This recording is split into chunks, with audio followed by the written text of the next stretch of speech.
Béninoises et Béninois, chers compatriotes.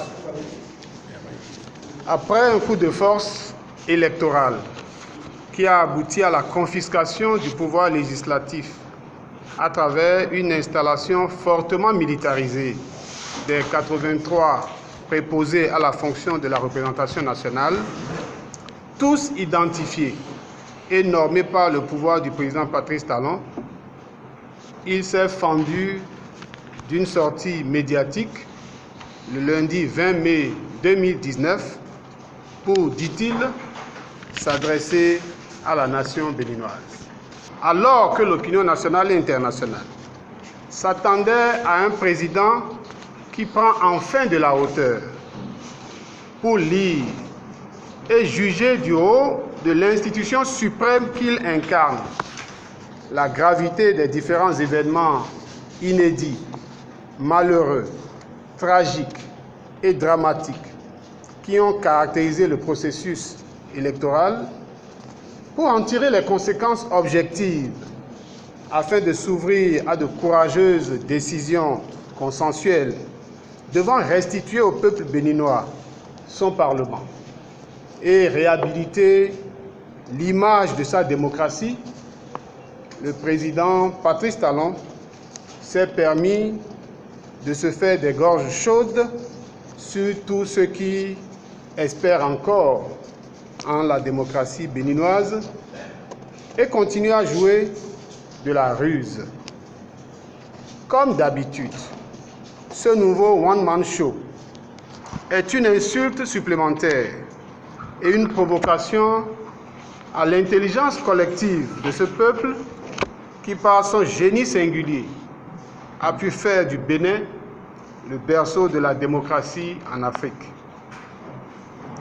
S'il y est à désespérer, ce ne serait ni du Bénin, ni de sa démocratie, mais d'un président sans parole, sans foi ni loi, qui a fait irruption accidentellement dans notre histoire commune et qui pense pouvoir la receler ou la ternir ou la tenir en otage.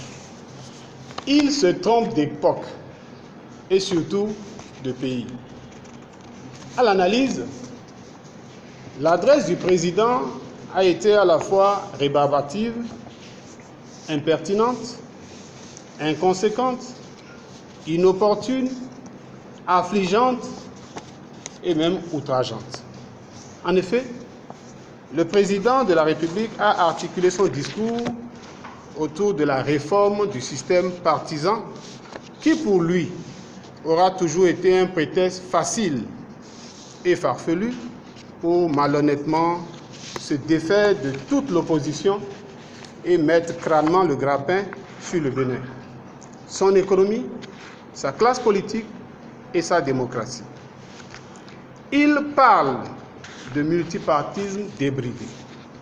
Ce multipartisme pourtant choisi comme l'un des principaux piliers de la Constitution de 1990, encore en vigueur. Connaissant le modus vivendi et le modus operandi de ce régime, on peut d'ores et déjà en conclure que la révision de la Constitution de 1990 vient d'être actée et nul ne sera surpris si la nouvelle Constitution consacrait le monochrome exclusivement meublé du bloc républicain et de l'Union progressiste, ces seuls partis politiques privés. À la vérité, le problème qui enlise actuellement le Bénin et sa démocratie n'est pas un problème de texte. Et la résistance n'a de cesse de le redire. Elle ne s'est jamais opposée à un texte et ne s'est jamais non plus méprise à se conformer à un texte. Le problème, et il est là, d'une part, c'est la mauvaise foi caractérielle du président, qui instrumentalise la Cour constitutionnelle et soumet toutes les autres institutions, et d'autre part, la filouterie administrative du ministère de l'Intérieur, qui obstinément s'est refusé de reconnaître l'existence juridique des partis politiques d'opposition, alors que techniquement, ceux-ci ont pleinement satisfait aux formalités requises. S'agissant des textes et de leur application, le président, à travers le seul prisme de ces centres d'intérêt inavouables, n'en a qu'une lecture approximative, bien évidemment erronée, comme on a pu publiquement s'en rendre compte à travers ces fumeuses démonstrations par le passé. Et pour se couvrir, le chef de l'État s'est manifestement emmuré dans un ostracisme qui de plus en plus le distance de sa fonction, le compromet dans ses attributs régaliens et érode dangereusement le capital de légitimité qu'il tient de ce peuple souverain et jaloux de sa souveraineté.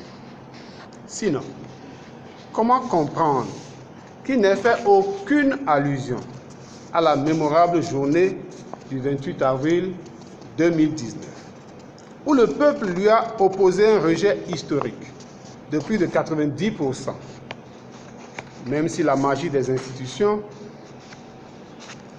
à sa solde, a atténué ce taux à 77%, puis à 73%. Un tel comportement s'appelle le déni de réalité et qui malheureusement l'empêche de décrypter le message pourtant sonore et très audible de la majorité silencieuse de nos compatriotes qui ne se retrouvent plus dans sa politique. Le sens de l'honneur et surtout de dignité exigerait en de pareilles situations qu'un président responsable, comme on en voit sous d'autres cieux, tire les conséquences et réponde dans l'humilité à un tel désaveu. Abordant les violences, le président de la République a manqué d'indiquer au peuple sa totale et entière responsabilité dans les tueries organisées, tueries qu'il banalise, en les qualifiant de controverses parmi tant d'autres et de frustrations inhérentes à la vie en communauté. Et ce serait aller au-delà de son cynisme pour situer ailleurs les responsabilités. Pourquoi le président Patrice Talon n'était-il pas capable de prononcer le nom d'une seule victime, de dire le nombre de victimes? Était-il si hanté? Pourquoi n'a-t-il pas condamné l'usage d'armes à feu contre des manifestants civils non armés? Ailleurs, on félicite les policiers qui refusent de tirer sur des manifestants. Mais chez nous au Bénin, sous Patrice Talon, on félicite les militaires qui tirent à bout portant sur des populations non armées réclamant la démocratie. Il y a un enchaînement de provocations du pouvoir qui a piégé le débordement populaire. Les forces de sécurité publique qui ont chargé le rassemblement commémoratif des travailleurs au siège de l'organisation syndicale à la Bourse du Travail, puis dans la foulée, ont encerclé et ont fait le siège de la résidence de l'ancien président de la République, le Dr Boni Yayi, exécutait-il des ordres? Qui a donné les ordres? D'où sont partis les militaires tueurs? De quelle unité? De qui ont-ils reçu l'ordre d'abattre des civils? Et à qui ont-ils rendu compte? Où ont-ils déposé les cadavres, les dépouilles de nos compatriotes tués? Ces questions demeurent entières. Et le président Patrice Talon et à sa suite les ministres de la Défense et de l'Intérieur doivent répondre. S'agissant des événements du parc de la Pendjari, une observation.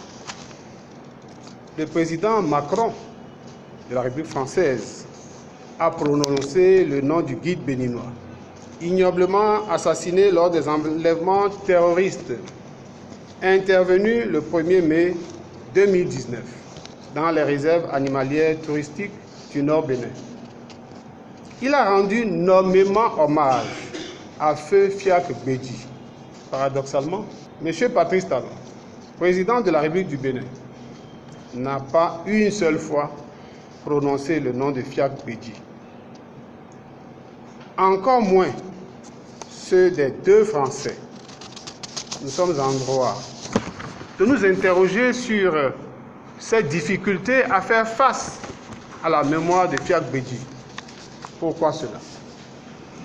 Parce que des interrogations existent sur les implications sécuritaires pour cette zone sensible du dessaisissement des forces armées béninoises, notamment de la composante eaux et forêts, au profit d'une ONG étrangère, en son temps courageusement dénoncée par le capitaine Tréco, aujourd'hui radié des effectifs des eaux et forêts.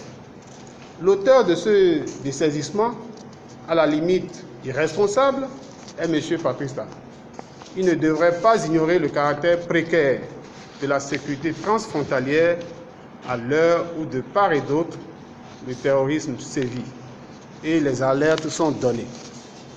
Comment comprendre par ailleurs, si ce n'est du cynisme, que le président ait curieusement fait un blackout total sur les tortures physiques et morales infligées à l'ancien président Boni Yayi depuis près d'un mois, en lui interdisant tout contact avec l'extérieur, y compris son médecin, son avocat et les membres de sa famille, alors que notre arsenal juridique n'a pas prévu une assignation à résidence surveillée.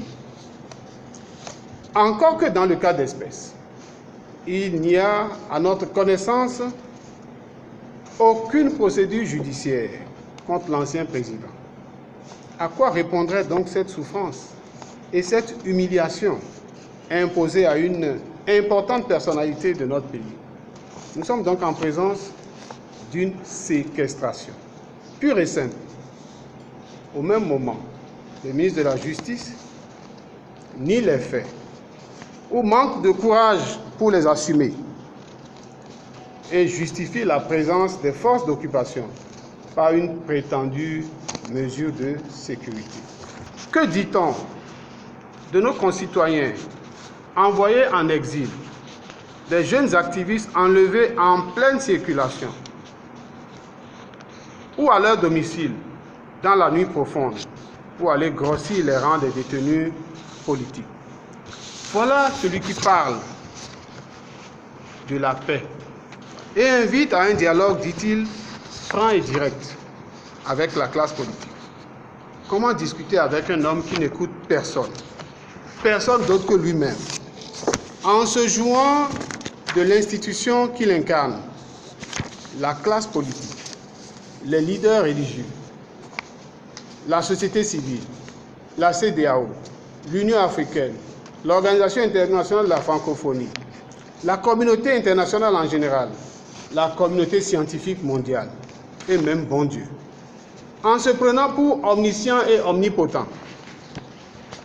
La paix de la terreur et l'enfer des terrorisés en pleurs sont inconciliables. Il est une sottise que l'arrogance du terreur proclame la paix avec les couteaux entre les dents et les armes létales au poing, pendant que les terrorisés sont exclus, bâillonnés et ligotés dans le dos. De quelle paix parle-t-on? En tout cas, il n'y a pas de dialogue et de paix sans vérité et justice. Et le message du peuple souverain est suffisamment clair pour que l'on continue de s'y tromper. Le préalable à la restauration de la démocratie est la liberté sans condition du Parlement. Cela est non négociable. Aucune opposition responsable ne peut concéder ce que le peuple souverain a si énergiquement rejeté et pour lequel il a déjà consenti de lourds sacrifices. Elle se réserve, l'opposition donc, le droit et l'obligation de réfléchir à une stratégie de lutte conséquente et bien adaptée au mode de violence de l'imposteur. Nous prenons une fois encore à témoin l'opinion internationale et invitons le peuple souverain à se maintenir mobilisé pour arracher son Parlement des griffes des prédateurs et réhabiliter sa démocratie chèrement acquise. La résistance se poursuit et bientôt un nouveau jour se lèvera sur le Bénin. Enfants du Bénin, debout.